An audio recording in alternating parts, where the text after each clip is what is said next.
We gather together this holy night to remember who we are, to remember who brought us to this holy night, and to remember what this night is truly all about. We gather this holy night because more than 2,000 years ago, our God chose to enter the real world, a world at that time that was filled with chaos and marked by violence and poverty and displacement. And we know that God did not come as a powerful ruler insulated from suffering. God came as a vulnerable child. God came as a refugee forced to flee Egypt. God came first to shepherds, to the poor, to the overlooked, to the ones with no social standing. Thus, from the very beginning, Christmas tells us something essential about this God we believe in. That God refuses to enter the world through comfort and ease. That our God enters through the hard edges of human life. And that truth deeply matters. Because once again, as we all know, we're living in a time of great challenge. Sydney, Australia, Brown University, MIT, a mentally ill child killing his parents, just in the last couple of weeks. And we see loneliness and anxiety eating away at people's hearts, even in the midst of the holiday lights and the celebration. And it's into this world, our world, that Christmas proclaims something audacious. God is with us, not only in joy and beauty, but in fear and grief, in uncertainty and exhaustion, in questions without easy answers. Our God does not come to erase suffering magically. God comes to transform it from within. God comes as a light in darkness, peace in conflict, hope in despair. As St. John writes, "The light shines in the darkness, and the darkness has not overcome it." And this is why Christmas matters. Not as nostalgia, not as sentimentality, but as reality. The same Christ born in Bethlehem longs to be born in each one of us this day, in our time, in our wounded world. If God has chosen to enter the world this way, then Christmas is not something we simply observe. It's something that we are called to live every day. So what does that mean? Well, I think it means this. In a world of violence, we are called to be a people of peace. In a culture of division, we are called to be reconcilers. In a society marked by loneliness, we are called to be presence and compassion. In an economy that leaves many behind, we are called to be generous and just.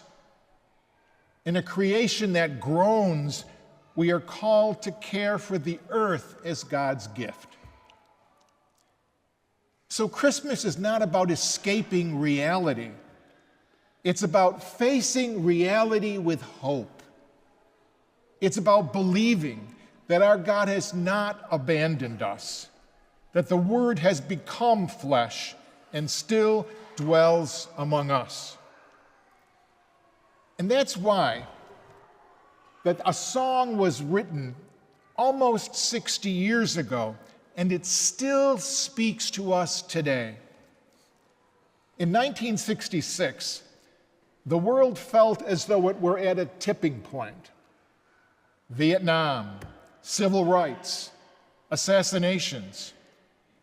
Into that wounded world, Stevie Wonder wrote a Christmas song called Someday at Christmas. It's best understood as three things at once: a lament, a prayer, a prophetic vision. Like the prophets of Scripture, the song does not deny reality, it challenges it. It insists that the world as it is not the world that God intends it to be. Stevie Wonder sings of a world without war, without hunger, without people, as the lyric he writes goes, without people playing with bombs like kids play with toys. It wasn't naive back in '66. It was courageous. It's not naive today. It speaks just as clearly into our wounded time. But Christmas does not leave us only with this longing. Alongside Stevie Wonder's Dream, another song was written around the same time by George Harrison, with his own personal struggles at that time. And it's a song quietly affirming that renewal is still possible when things feel close to a breaking point. He called the song, and I'm sure we're all familiar with it, Here Comes the Sun. One of the lyrics, it's been a long, cold, lonely winter, but the smiles return to faces. If Stevie Wonder can sing of the dream, George Harrison writes of the moment the dream begins to break through. They remind us that there is no winter, no politics, no social, no spiritual or personal difficulties that last forever. That even when the night feels endless, dawn always comes. So together, these two songs form a kind of a Christmas parable. We live between someday and here comes the sun, between longing and fulfillment, between a broken world and a world being reborn.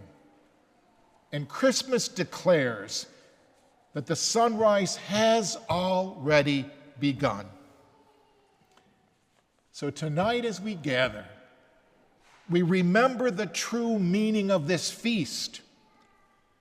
We remember who calls us to this feast as the Christ child lies in that manger, small and fragile and unprotected. But don't be fooled by the quiet of that scene. This child is God's answer to violence, to fear, to despair, to death itself.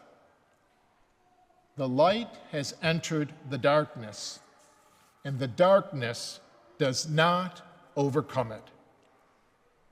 So this year, let us allow someday at Christmas to remain our longing, and let us allow Let Here Comes the Sun strengthen our hope, and let the manger send us out of this great cathedral different from the way that we came into this evening. May we leave this church resolved to carry the light of Christmas into our homes, into our relationships, into our communities, into a world that's aching for dawn. And may we do it every day. May we leave this place not pretending that the world is healed, but believing that it can be. And let us, at the end of this liturgy, be able to all of us sing together, "Joy to the world, the Lord is come."